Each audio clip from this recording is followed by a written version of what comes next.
Okay. Welcome, everyone in the United States, Canada, and around the world to another powerful and insightful episode of the It's a Wrap with Rap podcast, the intersection of hope, resilience, purpose, and relevant topics. This is the podcast where we bring you conversations with authors, innovators, thinkers, and leaders who inspire us to live better, think deeper, and grow stronger. I am your host, Ron Rappaport. My guest today is Bryan Blackmon from Huntington Beach, California. Bryan knows what rock bottom looks like and what many would consider the point of no return. Moving from Texas to California with a dream, he endured severe drug addiction, being incarcerated, and a crippling dependence on alcohol and no real plan. Spending hundreds of days homeless, sleeping in tents on Venice Beach or in his car, he was losing everything. This was the kind of darkness most people don't come back from. Bryan chose differently, one day at a time, and rebuilt his life from nothing into something real.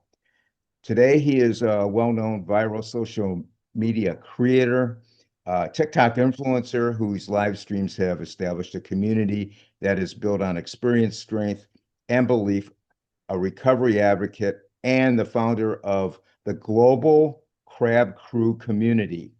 Now, the tattoo on his knuckles spelling Crab Crew isn't just ink, it's a declaration. It's a reminder of where he came from and a promise of where he's going. He has dedicated his life to helping others claw their way out of the darkest holes imaginable. Welcome, Bryan, to the podcast.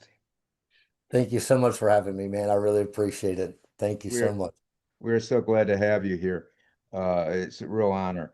Now, I always like to start at the beginning, Bryan. So tell us about your youth growing up in Texas, a little bit about your schooling and the activities you were involved in.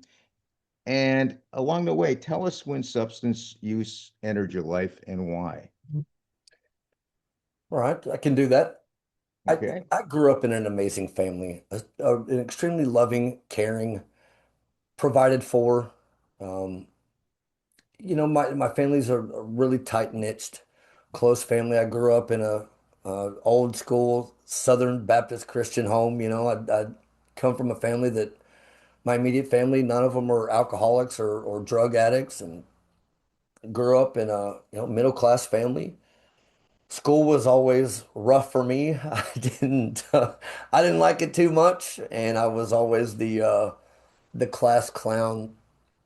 I just from a young age, I just never felt comfortable in my own skin. I always struggled with feeling like I belonged anywhere, I guess. Yeah. I got along with everybody and could morph into any group in school, but on the inside, I was always struggling with emotions. They ran really high, and I didn't know how to deal with it. And when I look back on it now, that's what I've come to understand what was going on with me. I didn't really understand it then. I just knew that I was like this ball of like I just had to, Yeah. you Yeah. know, stir crazy on the inside, and drugs and alcohol filled that from a young age. Yeah. Yeah, my parents got a divorce, and like I said, I was already getting into a lot of trouble at school, and when they got a divorce, I want to say I was in the seventh or eighth grade, and maybe younger, maybe even younger. I sometimes all my timelines of that young kind of get blurred, but somewhere around that age, maybe fifth and sixth grade, and I just got into a lot of trouble, got sent over to my aunt and uncle's house who were recently married and just had two kids, and try to get me away from the peers that I was running around with. And I um, I stole a beer from my aunt and uncle's party that they were having one afternoon, and as soon as I did, I felt calm on the inside. I felt like I could breathe, like I could take a deep breath without having to take a deep breath, like without noticing I was going. I mean, it just went. So it quieted your emotions. It did indeed, yes, sir. I didn't understand. to the full extent of what was happening. Right. I did just know that, oh wow, this is something that helps, Yeah. you know. And it wasn't until my ninth grade year in high school that I started, the high school parties, the drinking at the parties, and then the drugs started to come into play.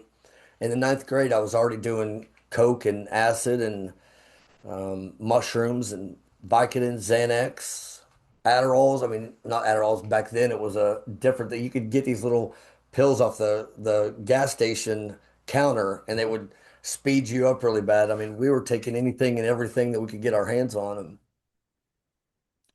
it it just did something to me that allowed me to feel not as hard. Yeah. And I guess the ramifications of taking it probably never entered your mind until, later on when you got older, I would assume. Yeah, that's so true. Even the yeah, I can laugh about it now, but even the ramifications had no hold on me. Right. The rehabs, the jails, the 2 years of almost 2 years of prison that I did, it I look at the prison thing that happened as a blessing in disguise because at that moment when I got in all that trouble, I was really not too far away from either being dead or being in prison for much longer than what ended up happening. So as awful as it was, it took me years later. I got out when I was 30, I went in when I was 28, and it was much later that I realized that, the way I was looking at it was, oh, F this, that happened to me, poor me, blah, blah, blah, blah. Yeah. Like I said, it was much later that I saw it as a blessing in disguise and realized that, I was bound for one of those two. Yeah. It's like we say on this podcast, people can always say, well, why is this happening to me? But if you start saying, why is this happening for me? It's a whole different ball game. Now I want to get back to this. You leave Texas, and I don't, how old were you when you left Texas? Uh, I'm 48 now. I guess I was 42. I got here Oh, in 2020, like during the very beginning of COVID. I oh, packed my car up with everything I thought I would need. I had one friend that I knew out here that I'd only met for a weekend a year before. So I had no idea what I was going into.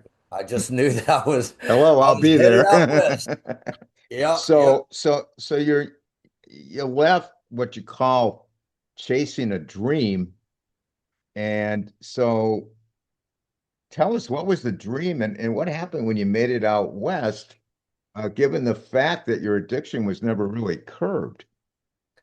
Well, I started, I come from a musically inclined family. And Okay.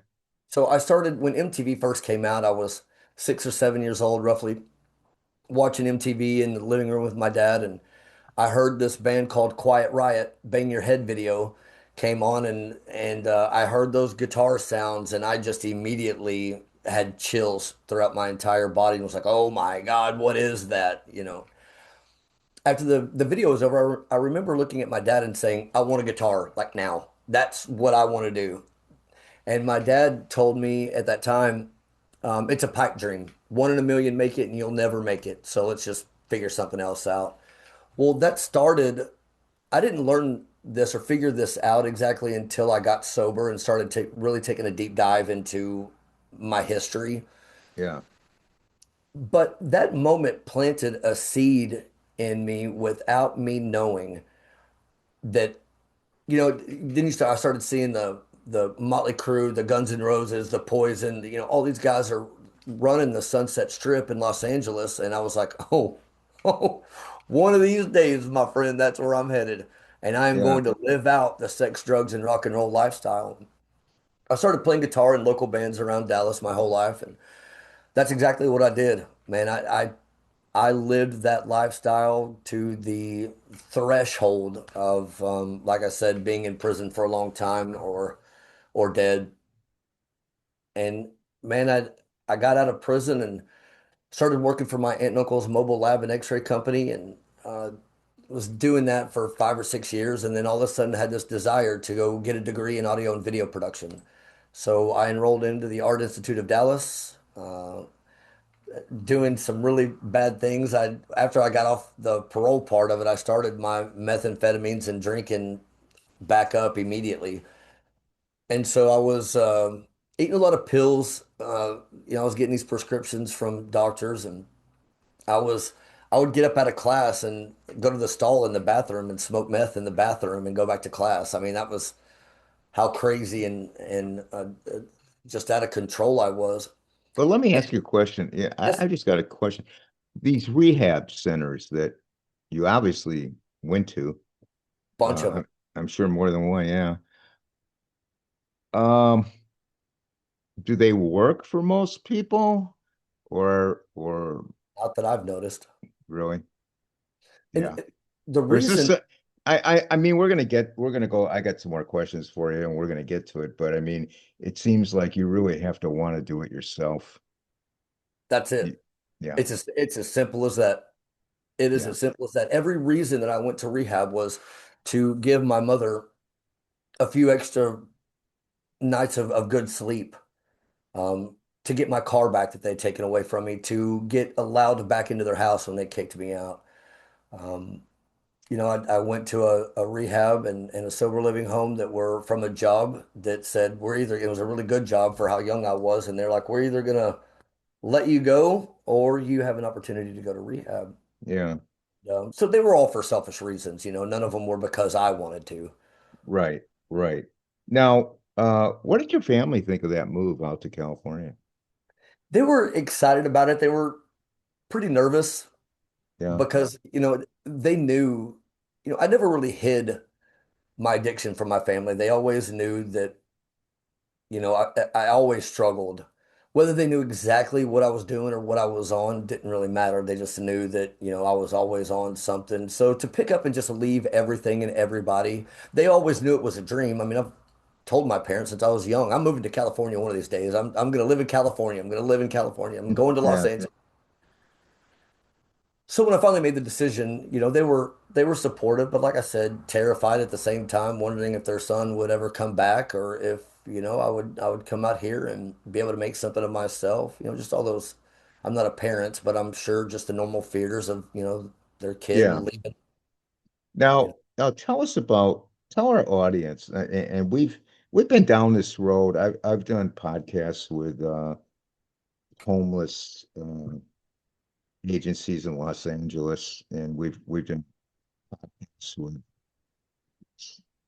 helping those people in on Skid Row. Someone, what's it like living? Hey, Ron, your audio's cutting out really Oh, bad. I'm sorry. Can you hear There me? you go. There you go. There you go. Okay, I'm sorry. I got to get closer to the mic. Yeah.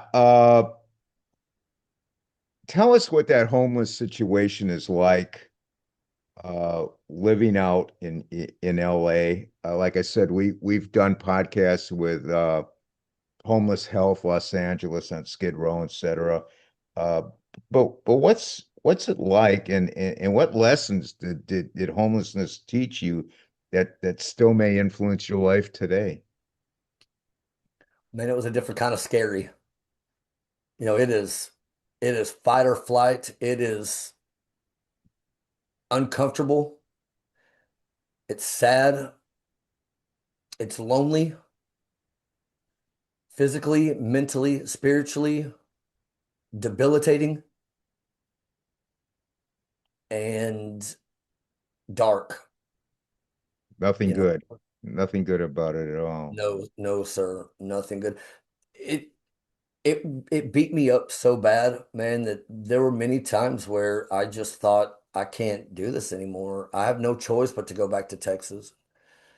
There was always this inner voice that kept pushing me forward, and when I listened to it, things tend to just work out. Like I said, I grew up in a really Christian family, and I left a lot of the religion behind. I left all the religion behind and kept the spirituality. From a young age, I always knew that there was something greater than myself internally. Like I just always had this understanding of frequency or vibrations or something greater. Right. Whether you want to call that God, Jesus, love, source, it doesn't really matter to me. I just always felt something greater. And when I listened to it, which I didn't, a lot of times, but when I do, things tend to just work out somehow. And so when I was homeless, sleeping in a tent, man, I mean, like in tears, it was really rough. And I just had this internal voice saying, not yet, don't give up. I just kept fighting, man. I just kept fighting. But yeah, it's not a definitely not a fun place to be. What do you think some misconceptions are that people have about those that have experienced incarceration or homelessness? Well, I found that a lot of times people assume that you may have come from a family that, either struggled or are drug and alcohol family members, or that they were brought up in this, just horrific, horrible lifestyle, I guess. Yeah. And that's not always true, especially when I moved here during COVID. I experienced so many different levels of homelessness. There were a lot of people that just lost their home or their apartment because they couldn't afford it anymore because they lost their job when COVID hit. And, this was just a fell on hard times kind of thing, Yeah. uncontrollable in a lot of situations. And a lot of them are just the beach bums that don't care, that choose. Have you ever wondered how much one human being can endure and still find the strength to heal? Some stories entertain, some stories inspire, and then there are stories that forever change the way you look at life. The Betrayal of Sanity, a memoir of trauma resilience by S. K. Klein, is one of those extraordinary books. Imagine entering the world without taking your first breath, declared dead at birth, placed inside a body bag, and sent to a morgue. For most people, that would be the end of the story. For S.K. Klein, it was only the beginning. Years later, after earning an art scholarship and beginning college with hopes and dreams for the future, tragedy struck again. She became the victim of a horrific assault. Bludgeoned, sexually assaulted, left unconscious on a riverbank. For 2.5 days, she lay exposed to the elements, drifting in and out of consciousness while life continued around her. Most people would never survive such an ordeal. She did, not once, but twice. Death came calling twice. Twice, she refused to surrender. Those experiences raise an unforgettable question. Why? Why did she survive when every circumstance suggested she shouldn't? That question becomes the heartbeat of this remarkable memoir. But the betrayal of sanity is far more than a story of survival. It is a profound exploration of healing. Rather than allowing unimaginable trauma to define the rest of her life, S.K. Klein chose an entirely different path, a path many people struggle to understand, a path that required tremendous courage. Instead of remaining trapped in anger, bitterness, or despair, she chose healing. She chose restoration. She chose hope. Her journey reminds us that healing is not weakness. Healing is strength. As a mental health nurse, S.K. Klein witnessed firsthand the devastating effects of unresolved trauma. She learned what science and experience both affirm. The body remembers. Pain does not simply disappear because time passes. Invisible wounds can linger for decades unless they are acknowledged and healed. Through deeply personal storytelling combined with trauma informed insight and ground spiritual reflection, The Betrayal of Sanity offers readers something many books never do: hope that feels authentic, hope that has been tested, hope earned through unimaginable adversity. Whether you are someone who has experienced trauma, love someone who has, or simply want to better understand the incredible resilience of the human spirit, this book will leave a lasting impression. It reminds us that while terrible things may happen to us, they do not have to determine who we become. Perhaps the most powerful message in this memoir is also the simplest. You are not beyond repair. Those words are not empty encouragement. They come from someone who has lived through experiences few could imagine and emerged with wisdom, compassion, and purpose. If you're searching for a memoir that is courageous, emotionally honest, spiritually uplifting, and deeply inspiring, add The Betrayal of Sanity by S.K. Klein to your reading list today. Discover a story of extraordinary resilience, a story of healing instead of hatred, a story that reminds every reader that even after life's darkest moments, hope can still prevail. Because survival is only the beginning, healing is where the true miracle begins. Available now on Amazon in hardcover, paperback, and Kindle formats.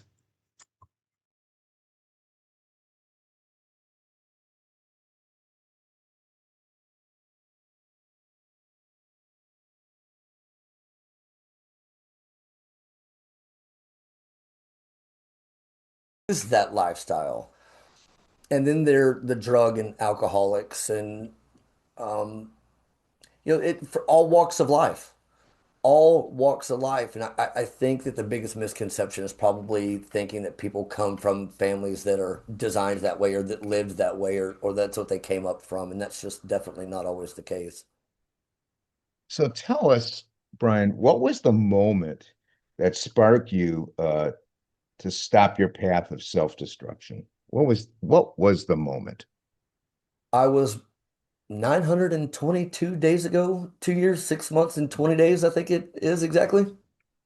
I was I woke up one morning, man, and something hit different when I looked in the mirror. I was brushing my teeth and the reflection that came back to me in that mirror was one of desperation and weariness, dark, lost, hopeless feeling. My eyes were just sunk into my skull. My face looked depleted. It looked dehydrated. My body was just almost withering away in a sense. It wasn't flattering. All that chaos and all that noise that your brain has going on or that your heart may have going on or all those voices inside your head at any given moment in time got really quiet. Okay. Everything got super quiet, like overwhelmingly quiet. And I heard four words ring through my entire spirit. And all I heard was, "You are worth it." Again, call it God, call it love, call it source, creator, whatever you want to call it. But something was speaking to me again. I started thinking, Am I? Am I really? What am I worthy of? I didn't have any answers. I didn't know the answer to that question. I didn't even know where to begin, so to speak, at that moment. I just had this flash of the way that I've lived my life prior to this moment. Yeah. And if given another 20, 30, 40 years, do I want to look back and say, man, I wasted it all? Let's let's see what could possibly happen if I do. And at that time, I was already trying to get sober from a couple of different things that had happened in my life from a couple of people that I met, one in particular. And I just kept failing. I would get like 7 days relapse for a couple months, get 9 days relapse again, and that's when this moment happened. It it it it didn't scare me. It was more out of this curiosity, this drive to see what was on the other side of it. Right. Right. You wanted to, yeah, let me see what's on the other side. Maybe Right, maybe right. I just want to kind of peek over right now and kind of see it's what. gotta be better than this, right? Yeah, yeah, yeah, yeah. Yeah. And Well, listen, uh, tell us about you had another encounter after looking in that mirror. You met a woman named Elaine Montgomery. yes, How sir. did that come about, and what role uh, did Elaine or does Elaine play in your positive transformation? Well, this actually, that moment happened in her house. Okay. So I went from Venice Beach, I went from Texas to Venice, Santa Monica, Culver City, Woodland Hills, Canoga Park, and then Huntington Beach. Okay. So I was working in LA, driving back and forth from Huntington to LA every day, sleeping in my car on the side of the Pacific Coast Highway. And I was looking for a place to rent.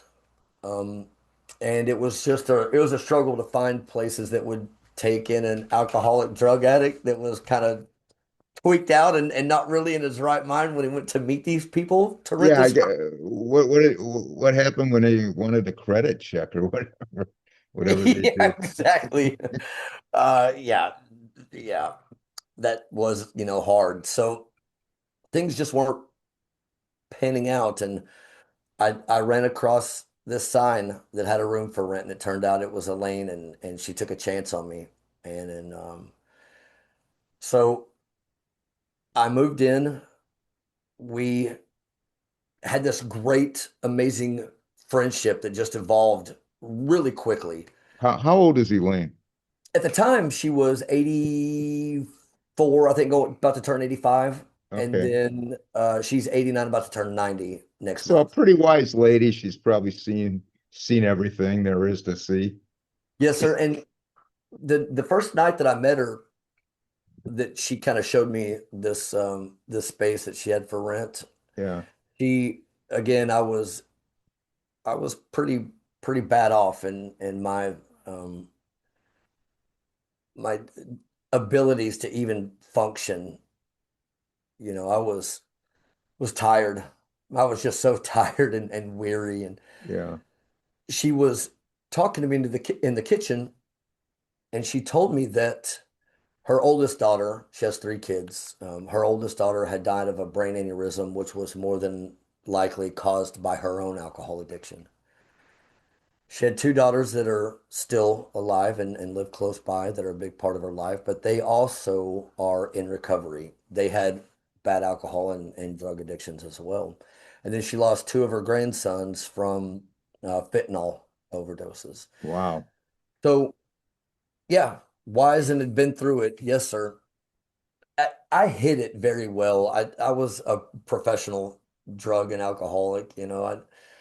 I've been doing it for so long, and I just masked it. You know, I- she couldn't really tell. And I've asked her so many times, how did you not know? And she just said, you just hit it really well. Wow. But that was also a lot of sneaking around, saying hi, bye, kind of Yeah. getting upstairs, going downstairs, leaving. And Yeah. even though we spent time together, um, I guess I just knew how to control my my functions. It was more of the internal struggle that I was really dealing with. I mean, the external looked pretty bad, but the internal was what was really tearing me apart. So yeah, I mean, it was about a year and a half into me living here where when I had that moment of looking in the mirror, and she just, I started going through withdrawals and excluded myself from her, and I stayed upstairs, and I tried to get help and tried to get into a rehab, a sober living home. I did, and found out that the people that were there, a lot of them were already relapsing and bringing drugs and alcohol into this place. And I left, came back home, and I lied to her, and I told her that I was going on tour with a local band here in California and was going to be gone for 30 days while I was really at rehab. That's a good excuse. Yeah, Yeah. yeah, yeah. So 3 days later, I come walking in the door with my suitcases and like, what are you doing? I was like, well, the show got canceled, things didn't work out, so I'm back Yeah. home. Yeah. So I went back upstairs and started my withdrawals. I'd already started them, but I knew that this was going to be a really long process. So And withdrawal, did you have any medication to help you? no, sir, I went cold turkey. Wow. Have you ever done that before? Not like this, no, sir. Yeah, that must have been No, horrible. every rehab that I've been in, the only times I went through a withdrawal like that was when I went to prison. I came off meth and alcohol pretty bad, but at that time I was partying hard, like really hard, and the withdrawals were god awful. But they would even um, give you medication in jail a little bit just to kind of calm you down, um, but nothing quite like this. At this point, methamphetamines had started. being cut with fentanyl. Yeah. And even though I knew I was doing it, I didn't know how much. Like I never got into fentanyl. That's just one drug that for whatever reason I was able to stay away from. But the meth I was smoking was cut with fentanyl. So the withdrawals from the alcohol, the pills, the meth, um, did something to me this time, and probably a lot worse at my age as well. It was, Yeah. I'm sure that was a huge factor in it. But man, it was truly, truly brutal. And about halfway through that, I knew that she was probably wondering why I wasn't around Yeah. and what I was going through. So I just risked it all, man, and I went down and told her the truth of what was really going on and who had been living here for the last year and a half, basically. Yeah. And her words back to me were, um, "I love you. You become family to me. I support you. I'm here for you. Go back upstairs and do whatever you need to do." And that's that's when I did exactly that, man. And 30 days later, I started going to meetings a couple weeks before, um, through this guy I met in a parking lot one time who I shared a conversation with over a Lamborghini, which is my favorite car. And um, Yeah. this guy Nice starts car. telling me that it was a gift of his sobriety. Wow. And I had just gotten off work and was, heavily intoxicated and looked like I hadn't slept since 83. And it's Lamborghinis, like I said, are my favorite car. And this was just this beautiful blue and yellow Lamborghini. And we got to talking and he said, "Yeah, man, it's a gift of my sobriety." And that kind of started the initial, um, well, maybe I should be doing something different with my life. Yeah. Uh, Maybe the way I'm doing things aren't going to really get me a Lamborghini. And So I understand you and Elaine uh did something with TikTok. What's that all yes, about? sir, yes, sir. I found this situation that I was in.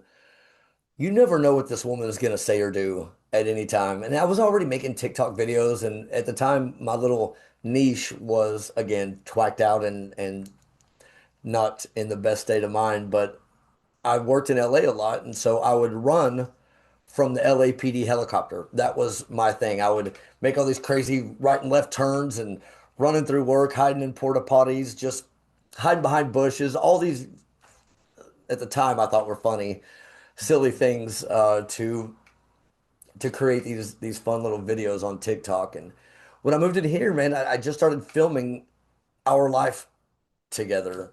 And it kind of started getting a little bit of traction, not a whole lot, but it was kind of moving some numbers a little bit.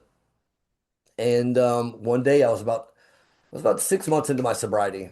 I made this one video of her hosing these guys off from the beach where she spent more time on their whats than she did any other part of their body. And man, I posted it and it hit in the millions pretty much within the next day. It already hit 1 million and Wow. it kept growing. And so I made a video of me explaining who I was and who this lady was, and then it went even more viral than that one. And I think the first one's at roughly 7 million now, the other one's at 14, and my entire TikTok account just started blowing up and people just started watching my videos. And so that's where it all started. So do you and I don't know much about TikTok, but do you Today, I'd like to introduce you to a remarkable memoir that reminds us that even life's darkest moments can become the beginning of an extraordinary new chapter.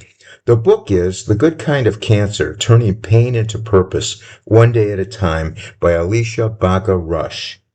Now, the title may surprise you. How could cancer possibly be the good kind? The answer isn't that cancer is good. It isn't. The good comes from what Alicia chose to do with one of the most frightening experiences imaginable. Instead of allowing fear suffering, and uncertainty to define her life, she transformed them into courage, hope, compassion, and purpose.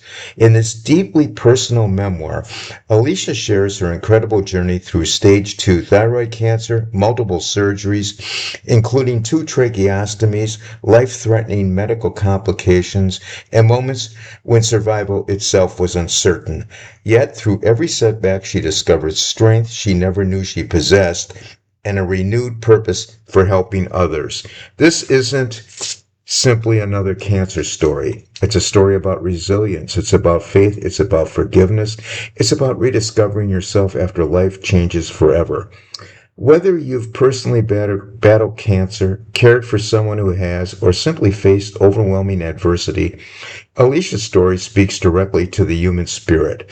One of the greatest strengths of this book is its honesty. Alicia doesn't pretend the journey was easy. She openly discusses fear, frustration, grief, medical challenges, and the emotional toll that accompanies serious illness. Yet, throughout every page runs an unmistakable thread of hope. She reminds readers that while we cannot always choose what happens to us, we can choose how we respond.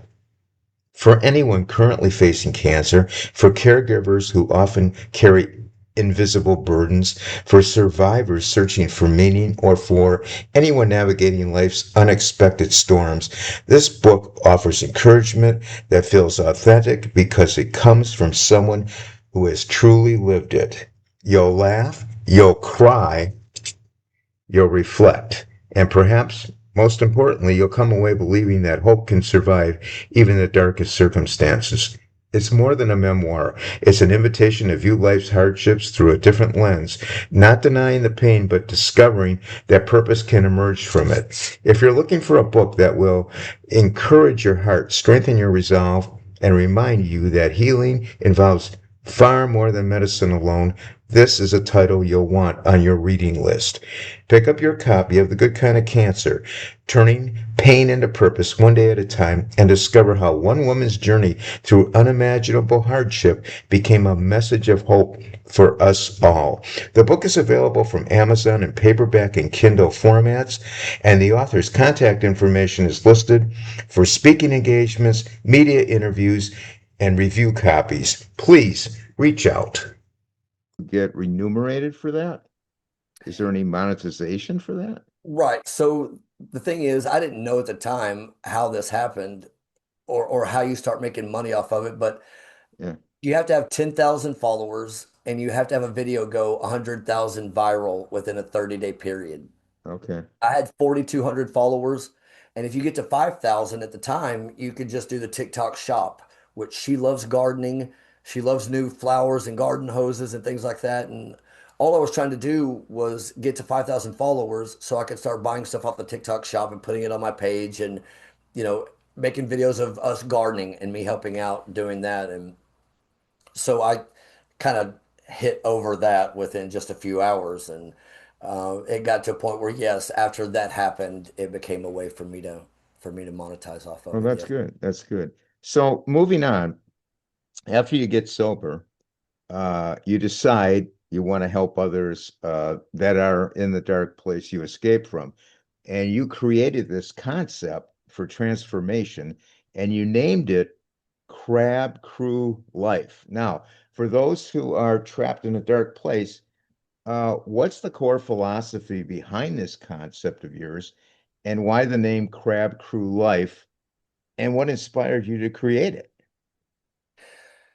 It's a wild little story. I started live streaming on TikTok, and after these videos were going viral, I had a lot of companies hitting me up and a lot of TikTok agencies saying, you know what, you should go live and start sharing, you know, who this is and what's your story. And so it kind of already had some traction. And I wasn't really interested in doing the whole live streaming thing. I just wanted to keep making videos and doing my job. And one day I decided to hit the go live button. I was feeding squirrels on the side of the PCH, you know, overlooking the ocean with 7 people watching me. And I just kept doing it. And it just started building this reoccurring group of people that kept just showing up and supporting not only me by being there, but the other people that kept showing up. We all started kind of getting to know each other and each other's personality through just live streaming.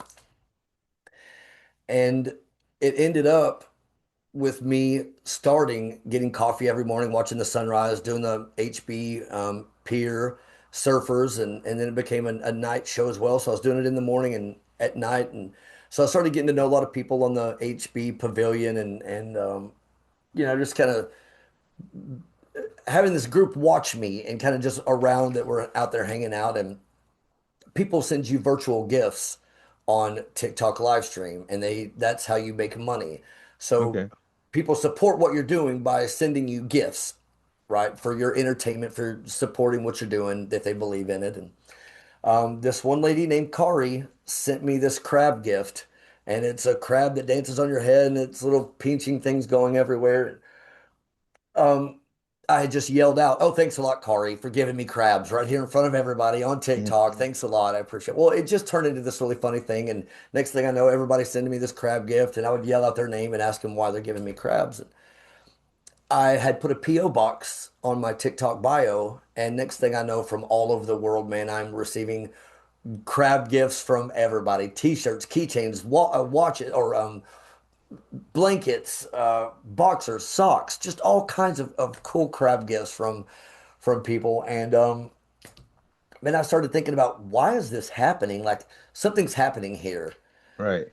And I started researching crabs. Come to find out, they're super resilient. They're adaptive. They can crawl themselves out of holes. Oftentimes, they often can just sit still when life hits them. They learn how to maneuver when obstacles come in their way. And then I learned about the crab mentality, just Googling things about crabs. And I was like, what's the crab mentality? Well, come to find out, you put crabs in a container and one tries to crawl out, the other ones will pull them back down and back into the bucket. Okay. I started thinking, how does my life fall into this? Well, I've had to learn how to become adaptive and resilient in this new way of life of being sober, learning how to figure out who I am and what it is that makes Bryan Blackmon who he is, and the struggles, the successes, and just my life in general. And I started realizing that, yes, trying to get sober for whatever reason in the past, that didn't work, oftentimes I was pulled back down. Right. But a lot of times it wasn't other crabs pulling me back down. It was allowing myself to get pulled back down. Right. So I just, man, a pad and pen, and I just started writing all of this stuff out, and kind of just sketching my thoughts out. And I didn't realize that I'd been preparing for adaptability and resilience my whole life, being homeless, getting out of that situation, when life hits, how to get back up. And, oftentimes just getting back up is all you need to do. You don't have to figure out the next move, or worry about what's going to happen. It's just about getting back up and learning how to adapt in any situation in life. And I realized that I'm pretty resourceful, man, and I've been learning how to adapt in the worst situations that by poor choices led me to. So I got down to thinking about all this, and I thought, well, what could I do with, like, maybe create some kind of pillars, if you will, that stood for this resilience and the adaptability. And so I just started writing out, what did I have to do first? And I had to get clean, right? I had to get Right. clean from not only just the drugs and alcohol, but I had to get clean in my mind, body, and spirit. I had to change completely from the inside out. Right. And the R for resilience, the A for adaptability, meaning, you can't control the storm, but you can always control your sail, right? And just adjusting your sail 1% can guide you into beauty, or it can guide you into a really, darker place. Right. Then the B for belief. And that's what I heard when I got sober, right? You're worth it. I had to believe that. And once I had it all on paper and started looking at it, well, the belief just landed on the bottom, which was the foundation that all of it stacked on top of.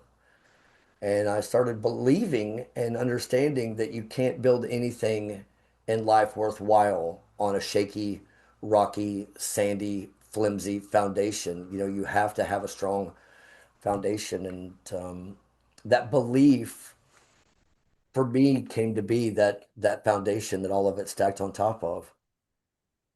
So that's how it was formed. So, do you think you made a lot of uh, daily perspectives uh, rather than trying to accomplish this right away? It takes a while. It's a change a small change every day, something like that. Absolutely. So I started building these disciplines in Yeah, my life. I get asked all the time, like, how do you stay so joyful and so laughing and fun all the time? And it's not always that. It's more of a peace that I have now in my heart that allows that. But more so than that, I started realizing that life is so short and we never know when it's going to end. And gratitude for this new life became my number one um, objective, if you will, at looking at my life from a completely different perspective. I've got another chance at life today. I've got a roof over my head. I've got shoes on my feet. I've got clothes on my back. I've got food in my stomach. right. Staying grateful and gratitude for the little things in life, for what I've been blessed with. Because if you think about it, it's hard to do anything successful with missing one of those ingredients. I True. can't go get a job without clothes on my back. Right. I Right. can't, even if I walk to a job, my feet are going to become, eaten up and just hard to walk, and no one's going to hire me without shoes on my feet. Um, Yeah. You got to be grateful for everything. right, and Yeah. and having that nourishment, and then having a roof over your head to get a good night's sleep, and to rest. Without those things, I found it being hard to do anything worthwhile in life. So that kind of became the forefront of me waking up. And then I just started thinking about, well, what else do I do? Well, I don't allow people, places, and things to control my morning, right? So I stopped scrolling. I stopped waking up and grabbing my phone, Good right? And I, idea. I don't let TikTok, Instagram, Facebook, YouTube, the news control how the rest of my day is going to go. Right. Right? If my day is going to be worth me being happy and peaceful and joyful over, I'm going to create that, not anybody else. So I started getting up and doing the morning things that everybody does, using the bathroom, letting their dog out, getting a cup of coffee, eating a little something. And then I started sitting there for 30 to 45 minutes, making it a routine to just sit there with my thoughts. Like a meditation type thing. Absolutely, absolutely. And then that allowed me to start my day the way that I wanted to. Right? It's so simple without even really thinking about it. We wake up in the morning, we check our email, we check our notifications, and immediately that creates like this anxiety. Like, oh my God, Yeah. I get my day started. I got all these things to do. Yeah. Well, okay, that's fine.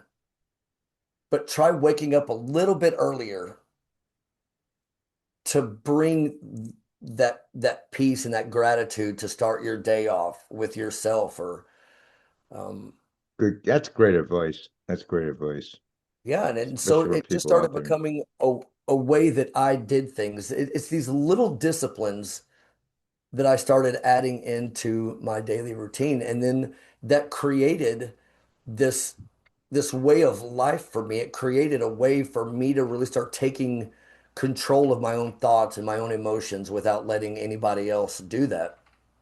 Now, And then, are you using this crab crew life for other people as well? yeah, it started out being for me as a way Yeah. to just share my story and get people to know what was going on with Elaine and I. And then I just started having fun with it.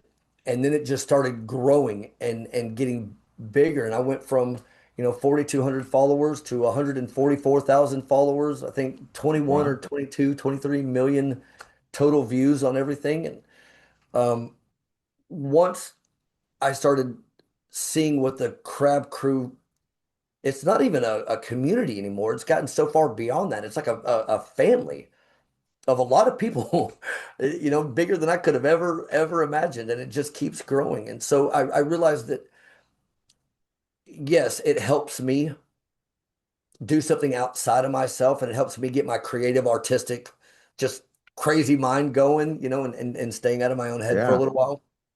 But then it became something that was helping so many others by the emails and comments that I was getting and messages and DMs. And I started really understanding that this was guiding other people and allowing them to see their own life from a different That's got perspective. to make you feel awesome. You It, know, I mean, think about it. People are believing in your creation. but more importantly for me, it's watching them start to believe in themselves. Yeah. So the best way I can describe this is everybody's guilty of doom scrolling, whether that be for 10 minutes, 30 minutes, you look up, it's an hour later. Yeah. And a lot of times I started feeling like this ick, feeling like, man, where did that hour go? What am I doing? I got other things to do. Like, what am I doing? But by the time you get done watching one of my videos, or if you're on one of my live streams for 2 hours, 30 minutes, an hour, if you laugh harder than you've laughed all day long, if you get off of my live stream and you go, man, I never thought about that perspective in my own life. That to me is the point of the whole thing. Yeah. It makes you never know what somebody's going through. And a lot of times it can say, okay, there's 300 people watching me, but there's also people on the outside of that screen that actually haven't clicked into my live to show that they're there. They can still watch it from the outside. Yeah. And I don't know how many people are watching from the outside, including the people that are in there. And it falls back to you just don't ever know what somebody's going through, man. And so if I can get up and it help me and it help other people, then it's a win-win all the way around. And it keeps me grateful for a purpose outside of myself. It's great. Now, I know, for sake of time, we got to wrap it up pretty soon, but what advice would you give someone currently struggling with addiction who feels there's no hope? What There advice would you give? is. Pardon? There is hope. You're not too far gone. You're not too weary. The hardest part about that change, in my experience through all the rehabs, the jails, institutions, all of that, is I've never seen anybody succeed, including myself, that didn't make the decision to do it for themselves. You don't have to have this big pitch. I couldn't have planned this life if I sat down and asked God for it himself in the way that I saw it. I did believe with all of my heart that something greater could happen with my life. So it's just getting in front of a mirror, perhaps, and looking at your life. And if you have that one bit of inkling, thinking, man, I'm really struggling. I don't have any hope left. To me, that's your internal self saying, okay, I'm ready. Well, if you're ready, if you do it for yourself and you give it hell, it's not going to be easy. And if it were easy, everybody would just be doing it. Right. But I Yeah. can No. promise you it's worth it, and you are worth it. You're worth having so much joy and just overall peace in your life that it's like compound interest, right? Just that Yeah. one decision, that next step that you take, that just even if it's just one step a day that you take, you'll look back 30 days, 60 days, 90 days, a year later, and you won't even recognize not only the person looking back at you in the mirror, but your surroundings, right? So as within, so without. What you put in is what you will get out. Very well put.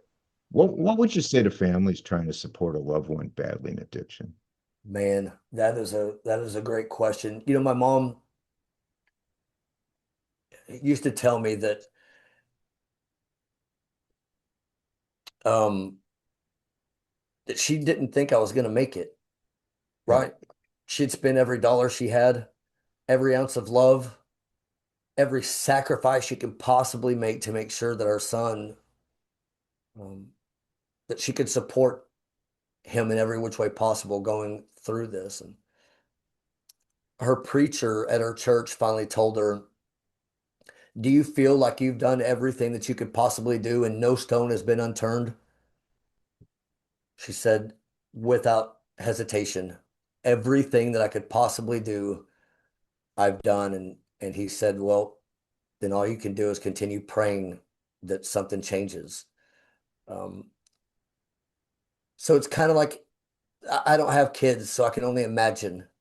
I can only Yeah. imagine watching a parent go through what I put my parents through. At the same time, without being too harsh, if you give them the money, if you give them the support, if they're anything like myself, they're just going to run all over that, Yeah. you know? So at some point, that word tough love comes out a lot, you know, and whether I believe that it's just strictly tough love or not, I don't know again because I don't have kids. Right. I just can imagine that you almost, in a sense, have to not give up, but you just Right. have to step back and just really. And I don't like the word hope either because that comes from a place of lack. So it's like this confusion of what do you do?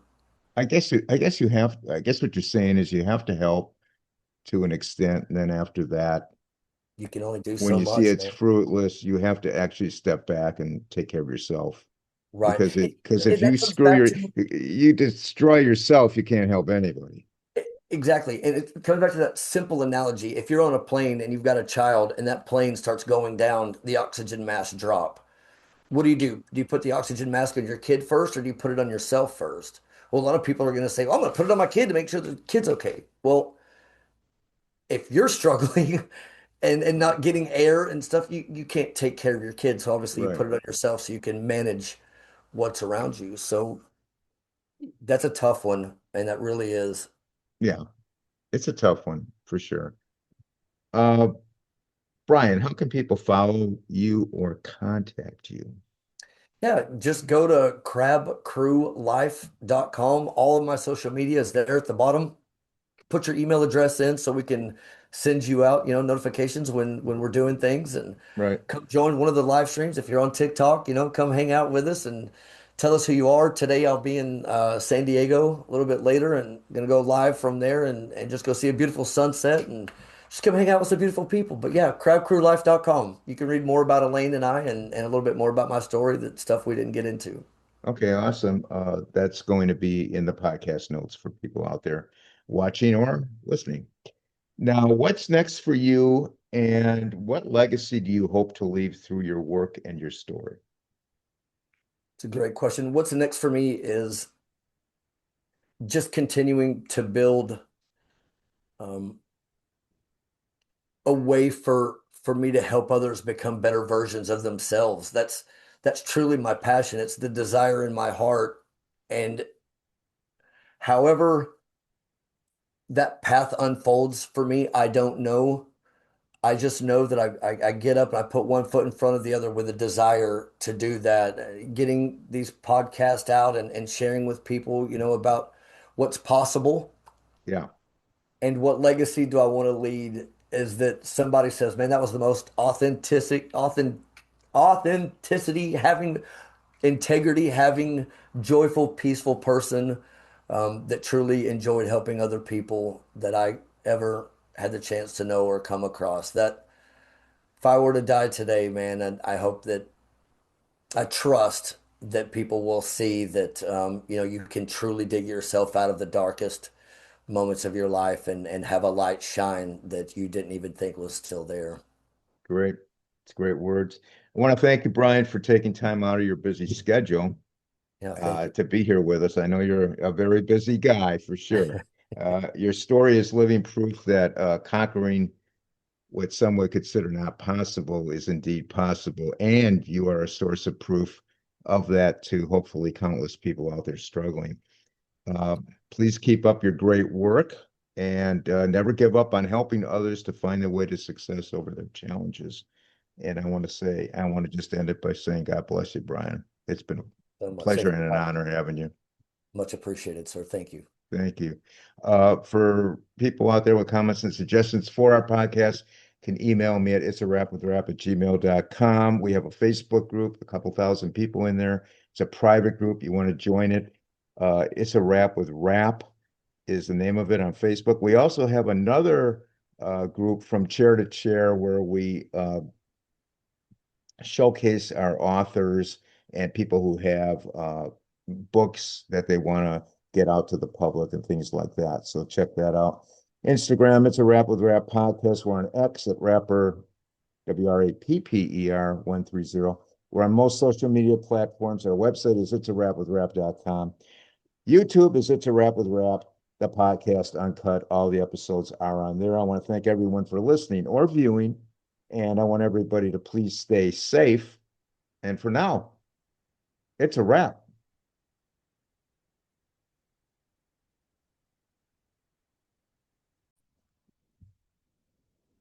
The podcast is so happy and proud to have Blue Sky CBD as one of our sponsors and supporters. At Blue Sky CBD, they know that the highest quality CBD starts from the seed.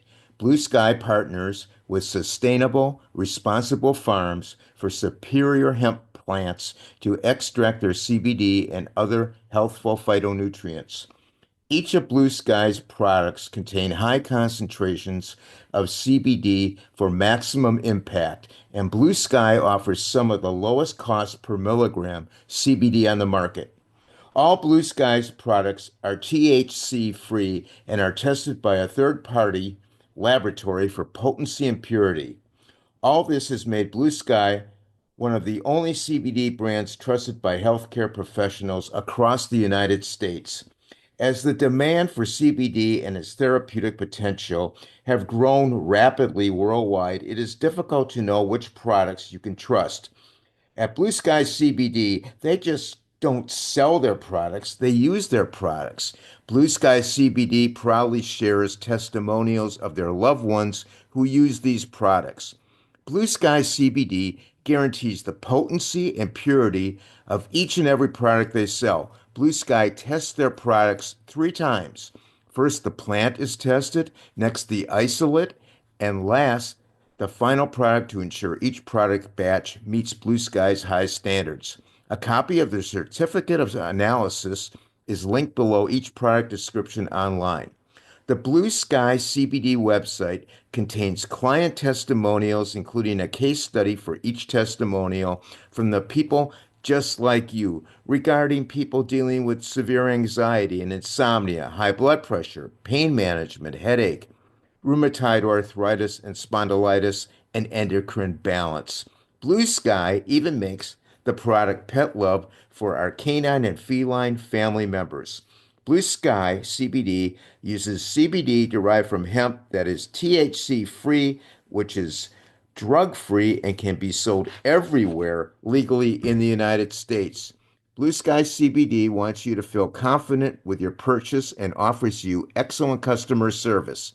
If you are not satisfied with their products, you may request a refund of the full purchase price within 30 days of the product received date. When ordering, please use the podcast link to receive 20% off your initial purchase. The link and website information will be listed in the podcast notes.